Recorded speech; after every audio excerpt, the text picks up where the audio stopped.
Students, हम लेते हैं एक्सरसाइज 4.4 का क्वेश्चन नंबर 1। क्वेश्चन नंबर 1 में आपको क्या कहा गया है कि ये आपके पास डिटर्मिनेंट है और अब आपने क्या करना है कि इसके जो माइनर्स हैं और जो कोफैक्टर्स हैं वो फाइंड आउट करना है। क्लियर? तो हम लेते हैं पहला माइनर क्या होगा, M11। उसके लिए आपने क्या करना है, ये M11 है यानी कि फर्स्ट एलिमेंट है, तो आपने ये वाली रो डिलीट की और ये वाला कॉलम डिलीट किया, तो आपको क्या मिला 3। क्लियर? तो पहला माइनर हो गया, कोई चक्कर नहीं है, डिलीट कीजिए सिर्फ रोज को और जो बचा रो और कॉलम को और जो बचा वही आपका माइनर। साथ के साथ कोफैक्टर भी निकाल लेते हैं क्योंकि वो भी निकालने के लिए कहा गया है। सो कोफैक्टर A11 होगा, तो यहाँ क्या करना है, माइनर तो एज इट इज आना है यानी कि 3 तो ऐसे ही आएगा वही का वही, सिर्फ साइन का फर्क होगा। तो साइन क्या, -1 रेज टू द पावर 1 और 1 यानी कि 1 + 1 कितना हो गया 2, और -1 का जब स्क्वायर हुआ तो ये कितना हो जाएगा बेटा, जैसे ऐसे हम लिखेंगे ना -1 1 और 1 को ऐड किया आपने हो गया 2, तो -1 का स्क्वायर कितना होगा +1, तो 1 को आपने 3 से मल्टीप्लाई किया तो कितना आ गया 3, यानी कि यहाँ जो आपके पास माइनर और कोफैक्टर था वो इक्वल था। ठीक है, तो अब लेते हैं M first row second column, तो ये सेकंड कॉलम हो गया, डिलीट कीजिए बेटा, ये डिलीट हो जाएगा, ये डिलीट हो जाएगा, क्या आया 0। कोफैक्टर भी साथ के साथ निकाल लेते हैं।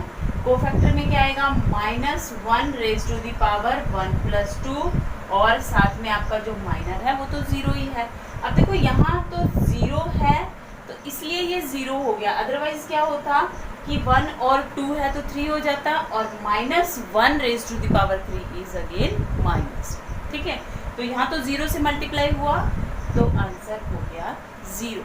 अगेन आपका जो माइनर और कोफैक्टर था इस केस में दोनों से। ठीक है, चलिए लेते हैं next minor second row first column, second row और ये फर्स्ट कॉलम है, तो कीजिए डिलीट, ये डिलीट, ये वाला डिलीट हो गया, क्या बचा -4। ठीक है, सो अब हम कोफैक्टर भी साथ के साथ निकाल लेते हैं।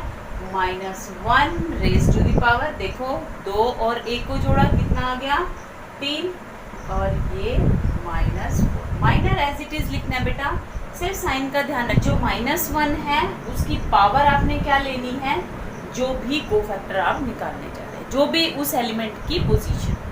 क्लियर? तो प्लस करके लिखा आपने और ये आ गया, तो यहाँ आपके पास क्या आएगा बेटा, -1 की पावर जब सम संख्या होती है यानी कि इवन नंबर होता है तो आपको पॉजिटिव नंबर मिलता है। यहाँ जो -1 है उसकी पावर इवन नहीं ऑड नंबर है यानी कि विषम संख्या है, तो आपको क्या मिलेगा -1। तो -1 को -4 से आप मल्टीप्लाई करेंगे तो आपका जो रिजल्ट है वो क्या आएगा 4। ठीक, चलिए लेते हैं एक और नेक्स्ट, इसमें आ गया आपके पास M22 की, तो ये आ गया M22, कीजिए बेटा डिलीट। अब तो ये आपकी जो रो है और ये कॉलम डिलीट हो गया तो आपको मिला 2। कोफैक्टर जब हम निकालेंगे तो सेम केस कोफैक्टर में होगा, -1 raise to the power 2 + 2 is 4 into ये 2 आ गया। ठीक है, तो -1 रेज टू द पावर 4 यानी कि ये सम संख्या है, फिर से वही ये +1 हो जाएगा और आपका रिजल्ट आ गया 2।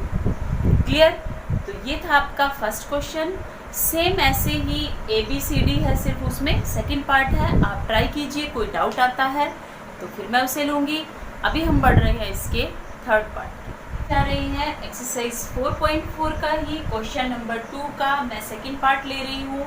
फर्स्ट पार्ट ऐसे ही होगा और बहुत इजी है तो आप उसको आराम से सॉल्व कर सकते हैं, इसको समझ लीजिए फिर उसको करना बहुत आसानी से सॉल्व हो जाएगा। फिर भी कहीं कोई डाउट रहता है तो आप पूछ सकते हैं। चलिए शुरू करते हैं। इसके हमने माइनर्स और कोफैक्टर्स निकालने हैं बेटा, तो सबसे पहले शुरू करते हैं माइनर्स के साथ। तो माइनर होगा M11, तो M11 के लिए आपने क्या किया, ये है M11, तो यहाँ से चलिए ये वाली रो, ये वाला जो कॉलम है ये डिलीट हो गया, ये कॉलम डिलीट, तो आपके पास क्या बचा, अब 2/2 का जो डिटर्मिनेंट है वो बचा। अब उसको वैसे ही सॉल्व करना है तो इसको 5 को 2 से मल्टीप्लाई कीजिए, कितना हो जाएगा 10, और ये माइनस, और जब आप नीचे से जैसे आप वज्र गुणन विधि करते थे ना 10th क्लास में, सेम वैसे ही करना है जैसे क्रॉस मल्टीप्लिकेशन मेथड किया था। सो 1 को -1 से आपने मल्टीप्लाई किया, सो माइनस, ठीक है। तो ये क्या होगा बेटा 10 माइनस माइनस प्लस हो जाएगा और ये हो गया 11। क्लियर? एक बार तो अब हम लेते हैं इसी का ही कोफैक्टर भी ले लेते हैं बेटा। a11 कितना होगा -1 रेज टू द पावर 2 हो जाएगा 1 + 1, और आपका जो माइनर आया है वो है 11, तो ये तो सीधा क्या हो जाएगा 11।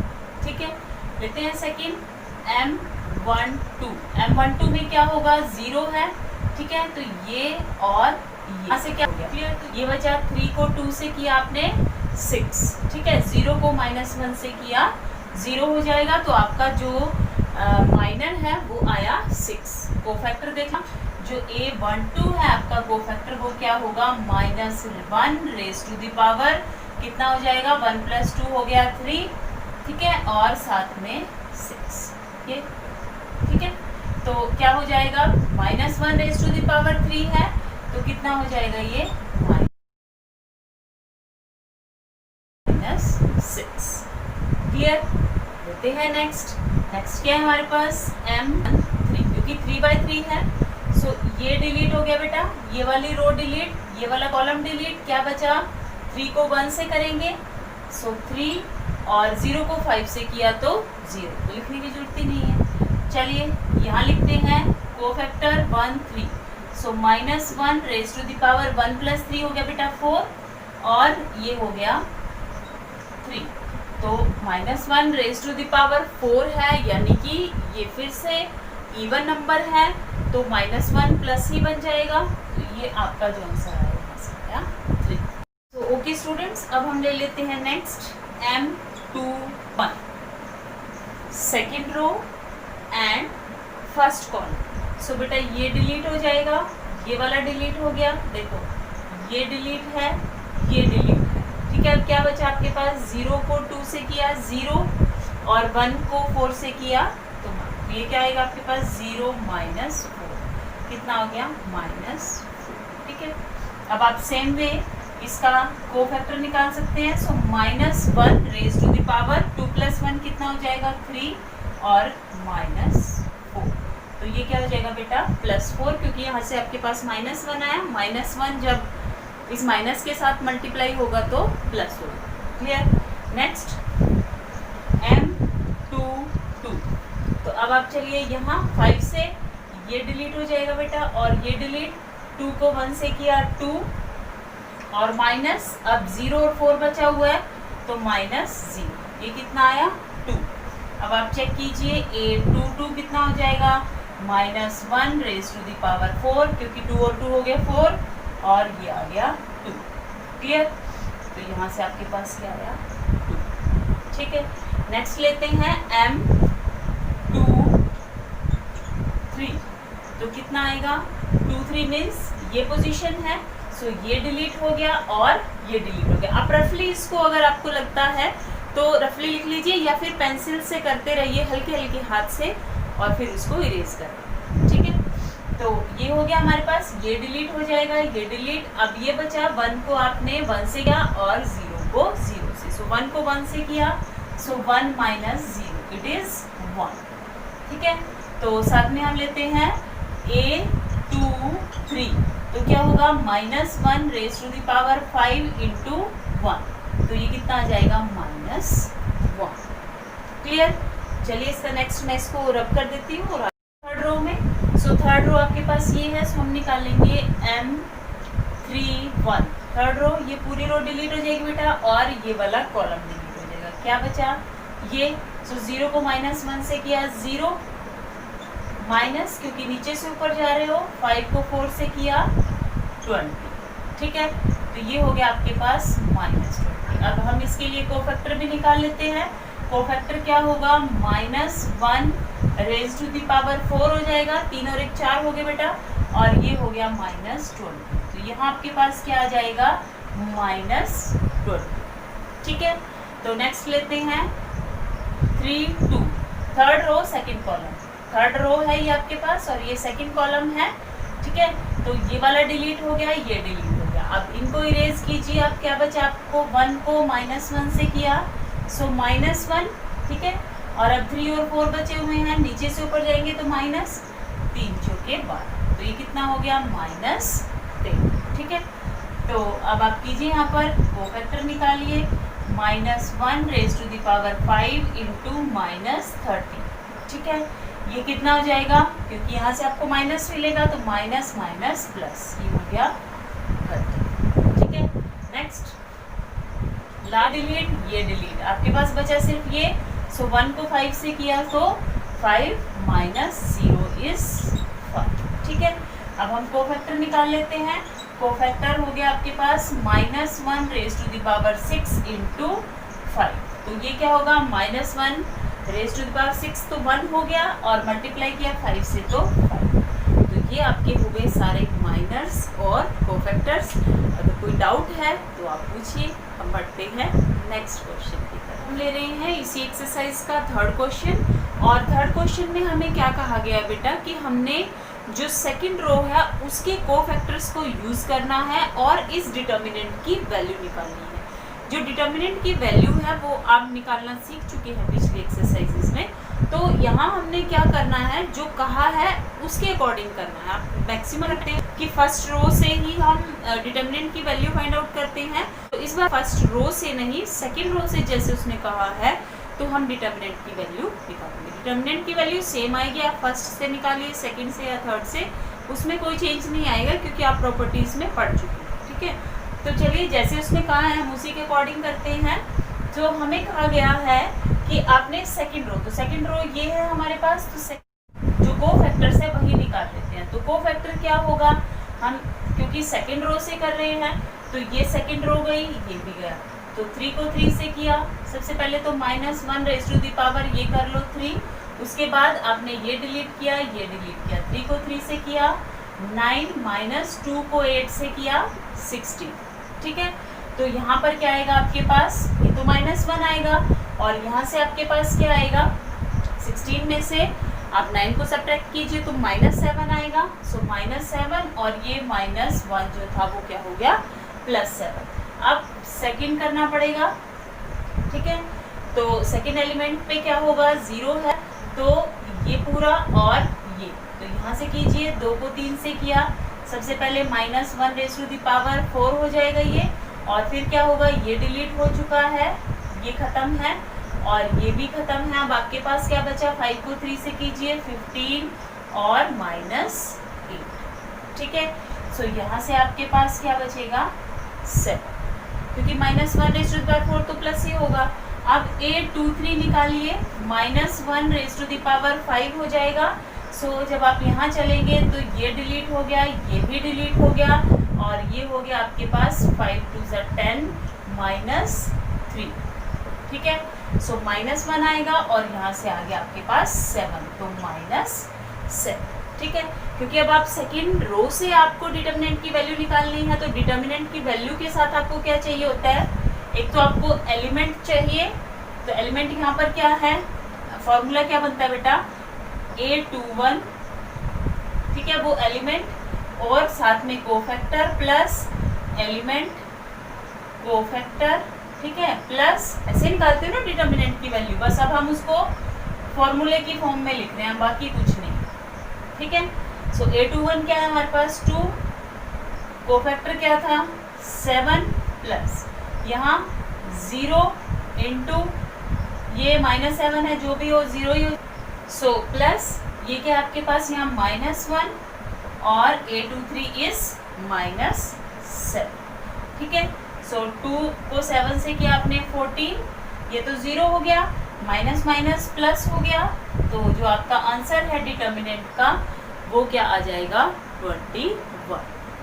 क्लियर, कोई डाउट है तो आप पूछ सकते हैं। दे रहे हैं क्वेश्चन नंबर 4। क्वेश्चन नंबर 4 में आपको क्या कहा गया, ये डिटर्मिनेंट दिया है और आपने क्या करना है, थर्ड कॉलम से इस डिटर्मिनेंट की वैल्यू निकालनी है। तो अब थर्ड कॉलम के लिए हमें क्या करना पड़ेगा, सेम वे पहले हम कोफैक्टर्स निकाल लेते हैं ताकि हमारे लिए इजी रहे, ठीक है। सो कोफैक्टर में हमारे पास क्या आ जाएगा, A यहाँ से उसमें हमारे पास क्या आएगा, हमने यहाँ से डिलीट करना है थर्ड कॉलम, ठीक है, सॉरी फर्स्ट रो और थर्ड कॉलम हो जाएगा, ठीक है। सो क्योंकि थर्ड कॉलम से डिलीट कर रहे हैं तो ये डिलीट हो गया, ये डिलीट हो गया, क्या बचा आपके पास z माइनस 1, साथ में क्या आएगा -1 रेज टू द पावर 4, तो कोई फर्क नहीं पड़ेगा, ये तो सेम रहा, ठीक है। नेक्स्ट A13 हो गया, क्योंकि कॉलम से कर रहे हैं तो 2 3 सेकेंड रो और थर्ड कॉलम, तो अब क्या होगा बेटा, ये खत्म, ये खत्म, क्या आएगा z माइनस एक्स, ठीक है। सो अब यहाँ से -1 रेज टू द पावर 5, यानी कि ये क्या हो जाएगा, आपके पास माइनस साइन आ जाएगा, तो इसको चेंज कर लेते हैं x minus z, clear. Next A33, ठीक है, -1 रेज टू द पावर 3 + 3 6, अब इसे किया तो ये भी डिलीट, ये भी डिलीट, क्या हो जाएगा y माइनस एक्स, तो ये हो गया y माइनस एक्स, ठीक है। तो चलिए सब्स्टिट्यूट कर लेते हैं, क्या आएगा अब इसमें, क्योंकि हम देखो थर्ड कॉलम से कर रहे हैं तो उसी के अकॉर्डिंग हमने एलिमेंट्स लेने हैं, जो भी लिया है A13 प्लस A23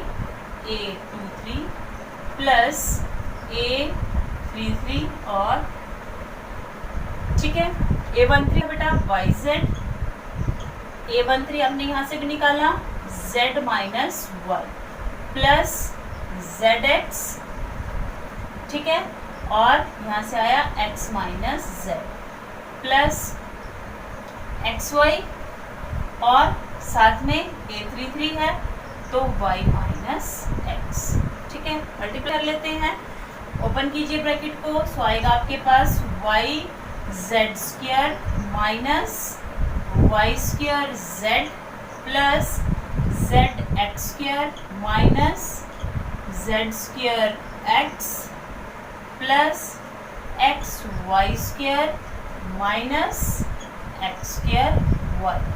क्या कुछ कैंसिल है? अगर कैंसिल है तो ठीक है, अगर नहीं है तो चलिए स्टूडेंट्स, अब लास्ट में जो हमारे पास आंसर आया था उसको थोड़ा सा समराइज कर देते हैं और फिर अपना सोल्यूशन।